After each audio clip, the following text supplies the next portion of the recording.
Bonjour madame, bonjour monsieur. Bienvenue à ce nouveau chapitre. Donc on va voir aujourd'hui un nouvel aspect du droit qu'on appelle le droit disciplinaire. Nous allons étudier cet aspect de la magistrature, de vos droits, notamment de vos droits de parents, mais de vos droits de citoyens.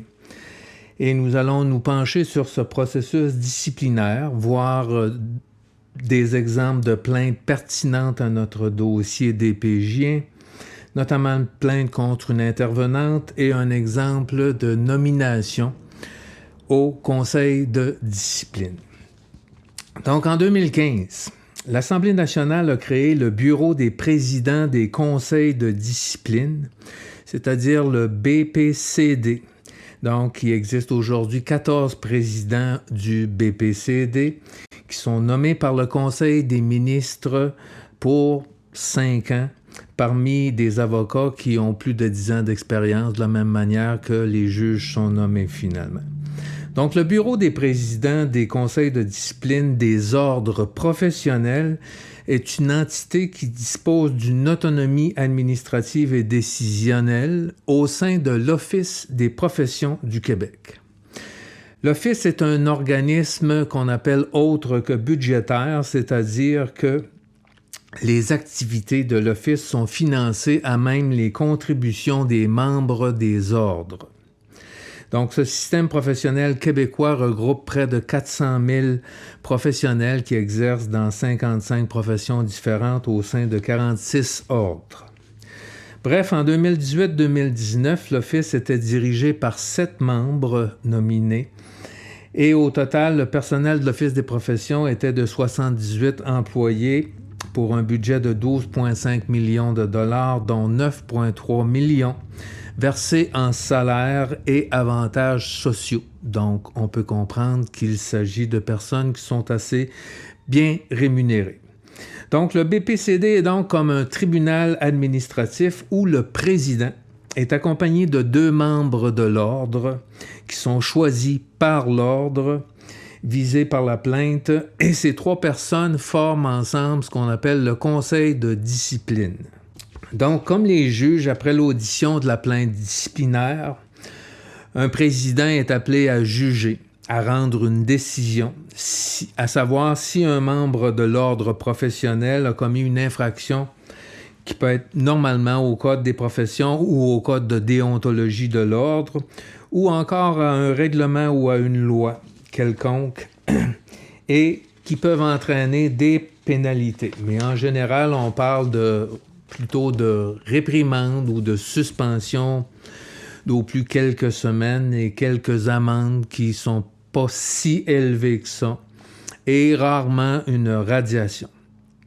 Donc, pour illustrer le travail du Conseil de discipline en 2019, près de 450 plaintes ont été déposées, dont plus de 15% de ces plaintes disciplinaires visaient des avocats.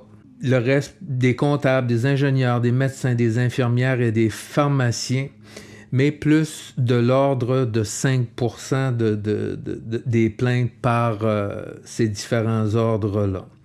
Donc, ce qui nous intéresse, c'est les plaintes qui sont déposées contre les travailleurs sociaux et psychoéducateurs, c'est-à-dire les principaux intervenants du DPJ.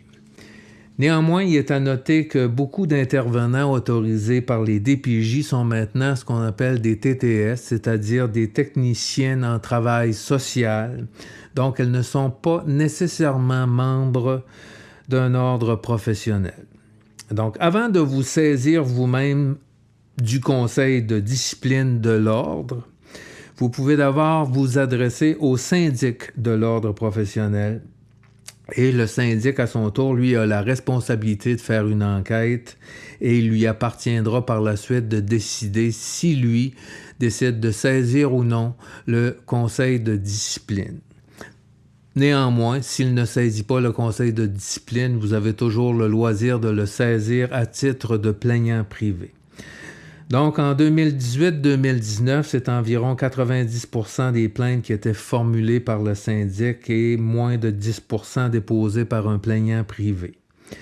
L'article 128 du Code des professions permet à toute personne de déposer sa propre plainte Et la personne qui a déposé une plainte contre un professionnel ne peut pas être poursuivie en justice parce qu'il s'agit d'un acte qui est considéré comme un acte de bonne foi dans l'exercice du droit de toute personne.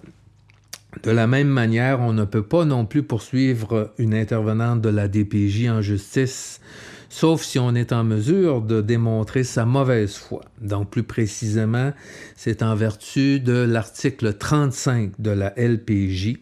Le DPJ et les intervenantes ne peuvent être poursuivis en justice pour des actes accomplis de bonne foi dans l'exercice de leurs fonctions. Et comme vous le savez, ce sont des actes, bien entendu, qu'on nous dit toujours, qui ont été accomplis dans l'intérêt de l'enfant. Donc, lorsque vous vous présentez devant le conseil de discipline, vous avez le fardeau de la preuve. Et dans ce conseil, rappelez-vous qu'il y aura 2 personnes qui accompagnent le président du bureau des présidents de conseil de discipline qui sont des membres de l'ordre. Donc, si vous allez contre l'ordre des travailleurs sociaux, il y aura 2 travailleurs sociaux ou 2 travailleuses sociales qui siégeront sur ce conseil. En somme, le recours disciplinaire vise à faire sanctionner l'incompétence, la négligence ou le manque d'intégrité d'un professionnel. Par ailleurs, ajoutons qu'un professionnel, pour les mêmes agissements, les mêmes actes que vous allez tenter de démontrer fautifs, peuvent aussi faire l'objet d'accusations criminelles, selon le cas, et de réclamations d'honoraires ou d'une poursuite judiciaire au civil. Donc maintenant, on va se pencher sur le cheminement de la plainte disciplinaire.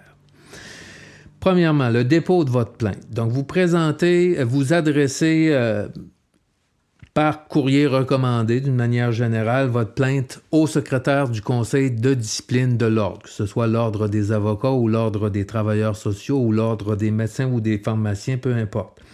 Par exemple, dans le cas d'une travailleuse sociale, c'est au secrétaire de l'ordre des travailleurs sociaux et des thérapeutes conjugaux et familiaux, l'OTSTCFQ. Ensuite, le secrétaire, à son tour, se charge de transmettre votre plainte au conseil de discipline, au bureau des présidents, et de signifier à l'intervenante par huissier qu'une plainte est adressée contre elle. Donc, c'est en vertu de l'article 116 du Code des professions que soit le syndic de l'ordre ou qu'un plaignant privé peuvent saisir le conseil de discipline de l'ordre d'une plainte.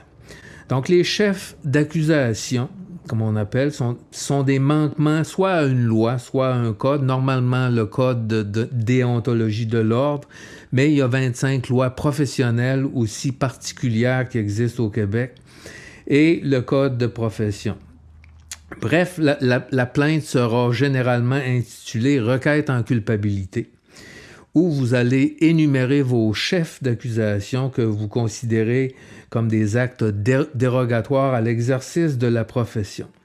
Donc, le libellé consiste à préciser que de telle date à telle date ou vers telle date, l'intimé a posé tel ou tel acte que vous décrivez très brièvement pour dire qu'il contrevient à tel ou tel article du Code de déontologie ou d'une loi particulière. Donc, le conseil de discipline, à son tour, rendra un jugement intitulé « Décision sur culpabilité », le cas échéant. On peut s'attendre à ce que la demande de rejet préliminaire de la plainte soit déposée. Donc, à ce stade, vous vous en doutez que l'avocate de l'intervenante du DPJ déposera une demande en rejet de votre plainte en vertu de l'article 143.1. Et on alléguera d'une manière générale comme motif que votre plainte est frivole, abusive, vexatoire, déraisonnable et mal fondée. Donc, saisi de cette demande de rejet, le conseil de discipline doit s'assurer, comme dans tout processus judiciaire, que votre demande a du mérite.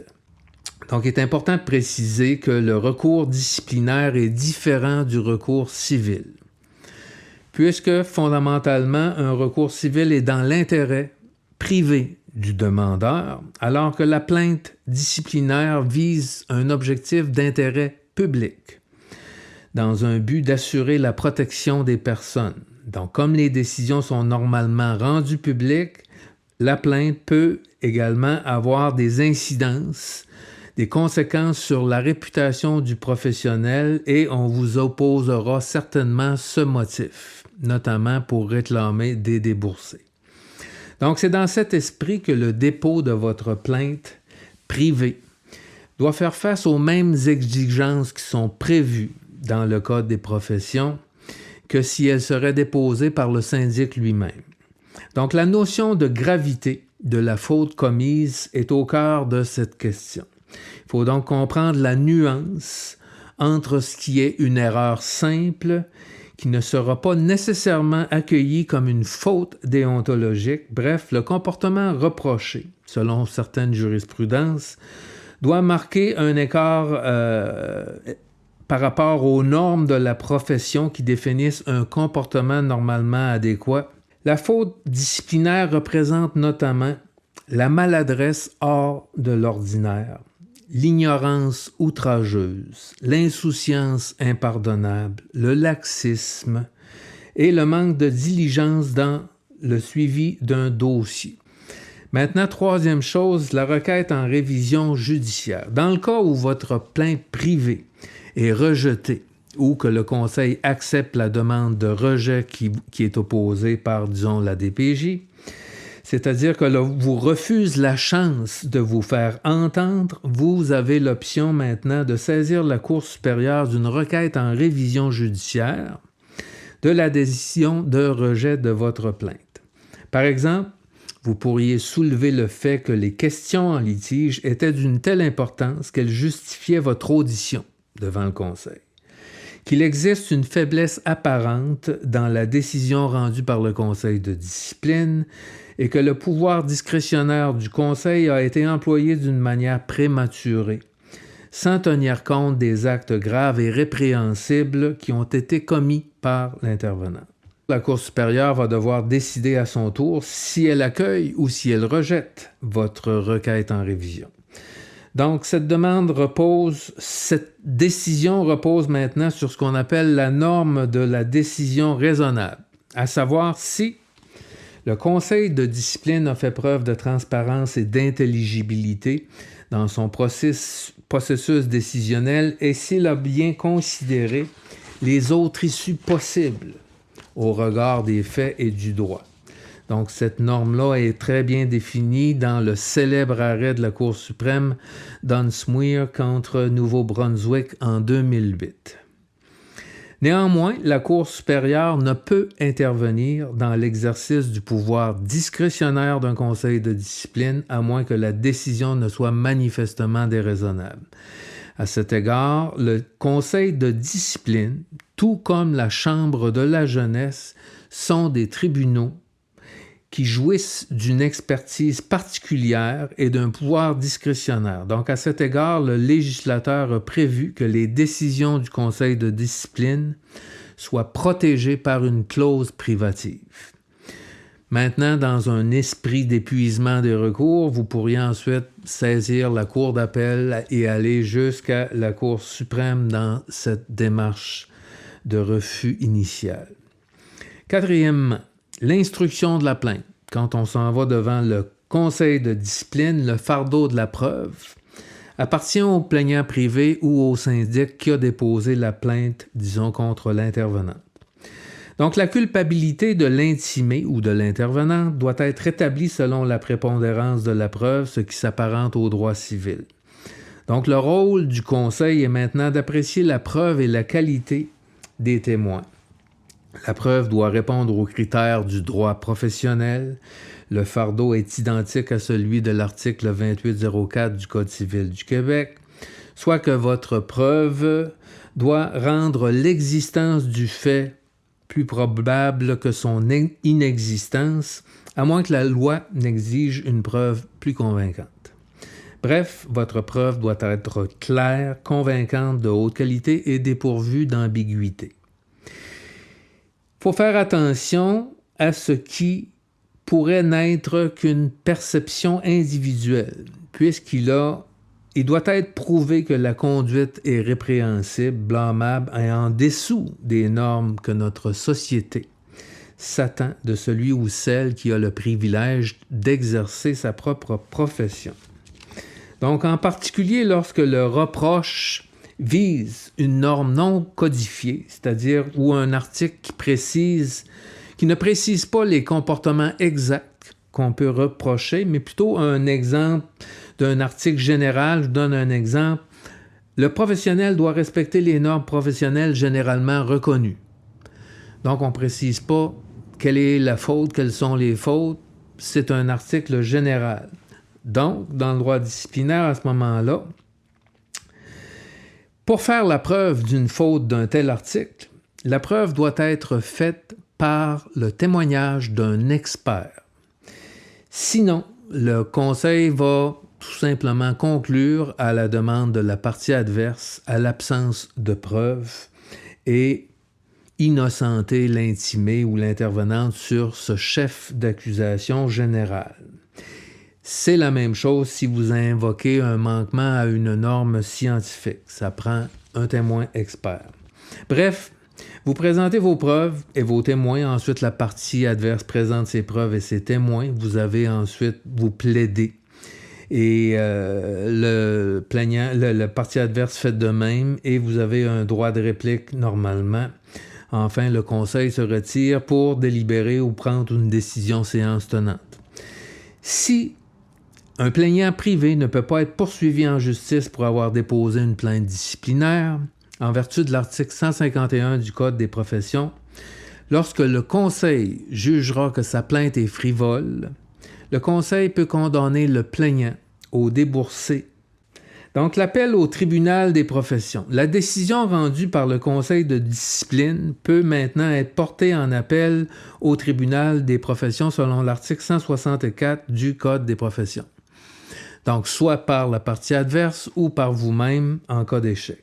Donc, en vertu de l'article 175, le tribunal des professions confirme, modifie ou infirme la décision portée en appel. Le tribunal des professions fonctionne comme une cour d'appel, c'est-à-dire que vous devrez déposer un mémoire et l'accompagner à votre déclaration d'appel pour exposer en quoi le conseil de discipline aura erré en droit ou rendu une décision manifestement déraisonnable. De la même manière que pour votre plainte initiale, la partie adverse va probablement déposer une demande en rejet d'appel. Dans un esprit d'épuisement des recours, donc une requête comme pour une requête en révision judiciaire, la décision du tribunal peut être portée devant la Cour supérieure et ensuite à la Cour d'appel et à la Cour suprême. Maintenant, nous l'avons vu au chapitre 6, il existe des difficultés quasi insurmontables auxquelles font face les parents, notamment contre la DPJ qui gagne à 98,4% du temps, et le fait qu'en bout de ligne, la déclaration de quérulence peut mettre fin à l'usage du droit du parent devant la justice. Questionnement. Nous avons vu dans un autre chapitre le fait qu'il existe une notion juridique de crainte de partialité institutionnelle, c'est-à-dire qu'il peut y avoir aussi non seulement la crainte de partialité pour demander la récusation d'un juge, mais il peut y avoir aussi une crainte de partialité sur une institution. Dans la pratique, cette structure institutionnelle est elle aussi judicieuse et transparente qu'elle en a l'air en théorie, notamment envers les particuliers. Regardons maintenant un exemple de traitement d'une plainte contre une intervenante. Donc, bien entendu, les plaintes contre la DPJ font l'objet d'une ordonnance de non-publication, toujours dans un but de confidentialité sur l'identité de l'enfant. En bref, le parent X reproche à l'intervenante de la DPJ de ne pas avoir formulé une évaluation de sa situation avec des données suffisantes pour porter un jugement éclairé et de ne pas avoir fait preuve de prudence lorsqu'elle a interprété les données recueillies lors de ses observations. Dans les faits, l'intervenante, accompagnée d'un autre intervenant du DPJ, se sont présentés chez le parent X par le biais d'une visite surprise en invoquant un risque de tentative de suicide d'un préadolescent. Donc, le risque de suicide dans ce cas-là est fondé sur un dessein. Toutefois, l'intervenante, au moment de son intervention, n'a pas le dessein avec elle. Donc, dans la preuve devant le conseil, il est allégué que les intervenants auraient seulement reçu une description verbale du dit dessein avant d'intervenir chez X. Donc, au moment de la visite, le parent X demande évidemment des explications aux intervenants, puisqu'il trouve cette allégation irréaliste et non concordante avec le caractère de son enfant qui semble être enthousiaste et d'ailleurs en train de s'amuser avec ses amis dans un climat joyeux. Donc, après la discussion avec l'intervenante, le parent X accepte la rencontre entre l'intervenant et l'intervenante. Donc, dans les faits, le dessin en question avait été fourni à la DPJ par le parent Y qui, selon les dires du parent X, aurait fait le signalement téméraire d'une situation irrationnelle de risque de suicide, mais en prenant soin de le faire au moment où l'enfant débutait sa garde partagée estivale chez X. Donc, dans cette affaire, le moment et les circonstances où le dessin aurait été fabriqué sont totalement inconnus. Quelques semaines plus tard, l'intervenante saisit la chambre de la jeunesse pour demander une mesure de protection.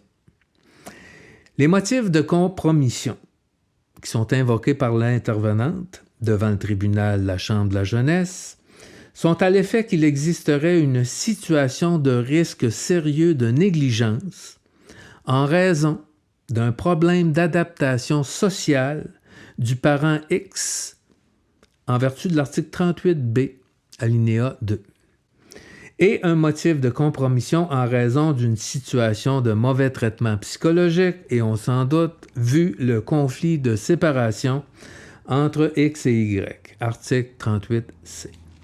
Donc, devant la chambre de la jeunesse, l'intervenante décrit le problème d'adaptation sociale du fait que X aurait refusé des soins demandés par Y, et notamment parce qu'au début de sa visite surprise, X s'est montré méfiant en raison du dessein et du fait que l'intervenante n'avait pas le dessein. Donc, devant le conseil de discipline, X dépose une preuve qu'en vertu du Code des professions, l'acte de diagnostiquer et de communiquer un problème de santé mentale comme un problème d'adaptation sociale est un acte réservé uniquement aux médecins et aux psychologues. Et effectivement, depuis 2009, dans le Code des professions, le diagnostic est réservé aux médecins et aux psychologues. Dans les faits, il n'existait aucun diagnostic ni aucune forme d'évaluation pour confirmer cette allégation de problème d'adaptation sociale du parent X et jamais rien n'a été mis en preuve à cet effet. Donc, l'intervenante n'était pas encore membre de l'ordre au moment où elle a fait sa visite surprise, mais elle était en stage, elle sortait de l'université. Donc, notamment sous la supervision de la directrice de la protection de la jeunesse, qui elle aussi est venue témoigner devant le conseil de discipline. Dans son témoignage, l'intervenante explique que le problème d'adaptation sociale auquel elle réfère est mentionné dans un outil système de soutien à la pratique, SSP, qu'elle utilise dans le cadre de son travail. Elle souligne que le motif d'adaptation sociale pour le risque sérieux de négligence est en lien avec la grande méfiance du plaignant privé envers la DPJ et que pour elle, le problème d'adaptation sociale de l'outil de la DPJ n'est pas un diagnostic. De la même manière, la directrice de la protection de la jeunesse explique à son tour que le problème d'adaptation sociale réfère à la définition contenue dans l'outil SSP, soit le comportement du parent qui empêche les enfants de recevoir des services de l'État, et cela se veut l'explication du risque de négligence pour problème d'adaptation sociale.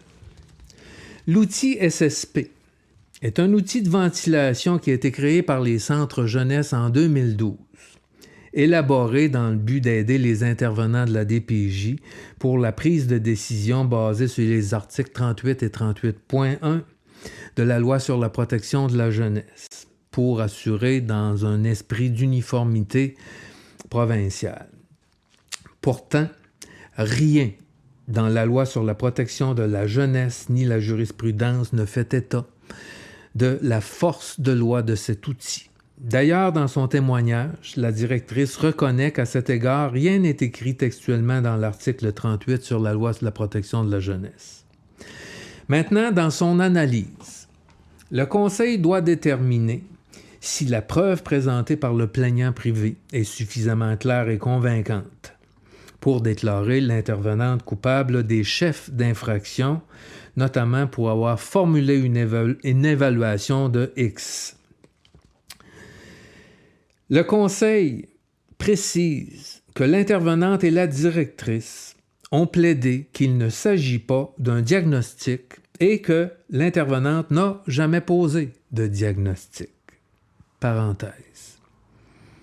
Pourtant, il était contestable que la travailleuse sociale a communiqué un problème d'adaptation sociale au tribunal, et cela de son propre chef, sans qu'un médecin ni un psychologue ne se soient penchés sur la question, et qui est d'évaluation connue ou présentation d'une quelconque forme d'évaluation. Donc, le Conseil justifie sa décision d'acquitter l'intervenante, notamment du fait que le plaignant n'était pas son client. Maintenant, dans d'autres décisions du Conseil de discipline, notamment en considération de travailleuse sociale du DPJ, dans un cas, je réfère à un cas où une intervenante de la DPJ a été condamnée sur certains chefs d'accusation, le Conseil de discipline, dans sa définition de la question en litige, écrit très clairement en noir sur blanc, à savoir si la question en litige est de savoir si l'intervenante a commis une faute déontologique à l'égard de son client, le parent. Donc, ici, on justifie la décision en disant que le parent n'est pas le client de la travailleuse de la DPJ, puisque le client de la travailleuse de la DPJ, c'est l'enfant. Mais dans d'autres décisions, on dit clairement que le parent est le client. Il est évident que l'intervenante a intervenu auprès de X, notamment a posé un jugement clinique sur la personne. Pourtant, le Conseil de discipline considère qu'il n'est pas un usager. En somme, la question centrale du litige qui était de déterminer si dans l'exercice de sa profession, la travailleuse sociale avait enfreint le Code des professions en communiquant au tribunal, à son bon vouloir, un présumé problème d'adaptation sociale, le Conseil de discipline acquitte l'intervenante sans plus de motif sur chacun des chefs contenus et déclare la plainte privée comme frivole et abusive, ce qui permet au Conseil de l'Ordre des travailleurs sociaux de condamner le parent X au déboursé, puisqu'à la demande de la DPJ, la cause avait été entendue à l'extérieur de Montréal, les déboursés imputés à X incluent les frais de repas et les frais d'hébergement dans un hôtel, les frais de transport, et le tout se chiffre à près de 5 000 $ que X doit payer à l'Ordre des travailleurs sociaux du Québec. Il résulte de tout ceci que l'Ordre des travailleurs sociaux a réclamé aux parents X des déboursés aussi élevés que l'amende punitive la plus élevée ayant été imputée à un seul et unique membre de cet ordre sur près de 15 sanctions à des amendes pour la même année.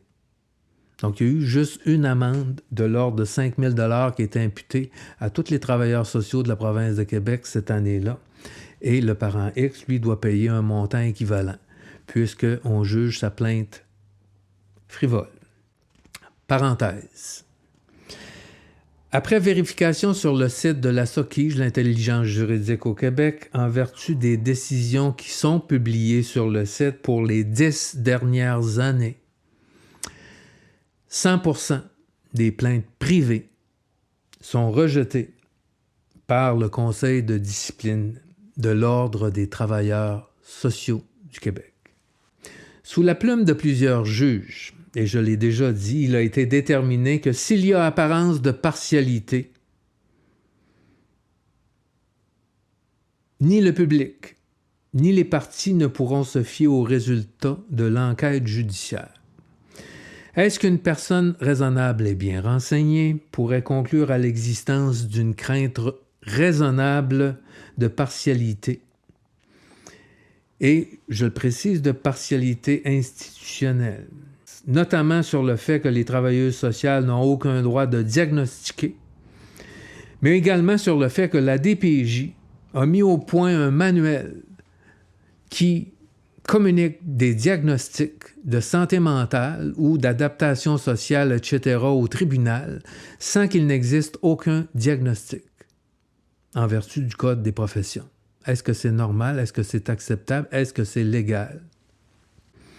Suite à la décision sur culpabilité rendue par un conseil de discipline, il est maintenant possible pour un plaignant privé de saisir le tribunal des professions.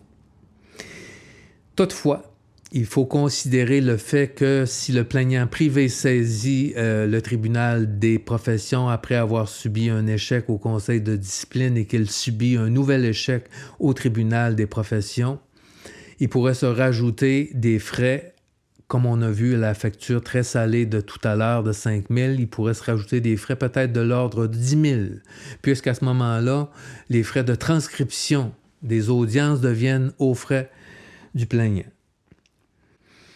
Et il existe une autre possibilité, et c'est-à-dire de déposer une plainte devant, cette fois-ci, le Conseil de la justice administrative. Donc, je vous présente une nouvelle instance. Le Conseil de la justice administrative est à son tour une autre instance du pouvoir judiciaire, disons le petit frère du Conseil de la magistrature, mais qui étudie cette fois-ci les plaintes portées contre les présidents du Bureau des présidents des conseils de discipline et les juges du Tribunal administratif du Québec, le TAC, du Tribunal administratif du travail, du Tribunal administratif des marchés financiers et les régisseurs de la Régie du logement ou de la Régie des alcools et des jeux. Donc, le Conseil de la justice administrative, comme le Conseil de discipline ou le Conseil de magistrature, peuvent donc adresser des réprimandes, à certains moments donner quelques amendes, recommander quelques... pas des vacances, mais... des suspensions temporaires ou la destitution. Toutefois, le Conseil n'a aucun pouvoir de changer la décision rendue, soit par le juge de première instance, les régisseurs ou le président du Conseil de discipline.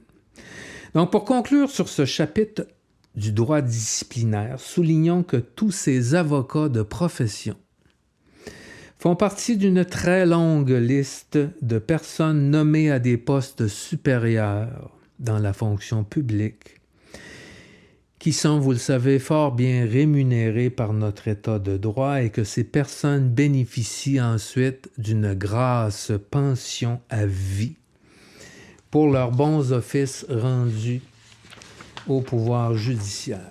Questionnement.